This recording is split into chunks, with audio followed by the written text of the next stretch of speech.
Tonight, the city of Birmingham is in mourning. In a span of just hours yesterday afternoon, two separate shootings left 6 people dead. WVTM 13's Ayron Lewallen has more on this tonight. And Ayron, a lot of people still have questions about this violence. Yeah, Gladys, Mothers United Against Gun Violence hopes that people will feel the pain before it comes personal. Now, I talked to 2 women who say that they lost their own children to gun violence, and they hope that sharing their story will keep other people from losing their own children, too. A violent few hours in Birmingham. It is time to put a stop to this madness. Ends with the lives of 6 people lost in 2 separate shootings. We're losing our babies to the streets. Not just young men, but young women. Katrina Carey and Waitangi Peak Feeney lost their own sons to gun violence and know the pain all too well. Yesterday, my stomach was in knots all night long thinking about those children and those boys, those young men that were gunned down.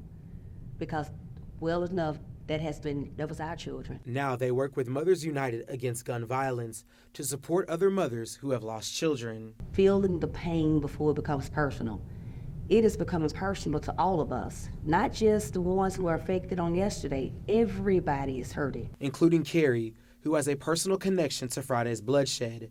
She learned one of the victims is part of her own pastor's family. It's very distressing when you get a text message from your pastor, your apostle, saying, "This was my great-grandnephew." That was so heartbreaking and so disturbing. I was already heartbreaking just seeing the number of people that were dead last night. Police officers at every scene.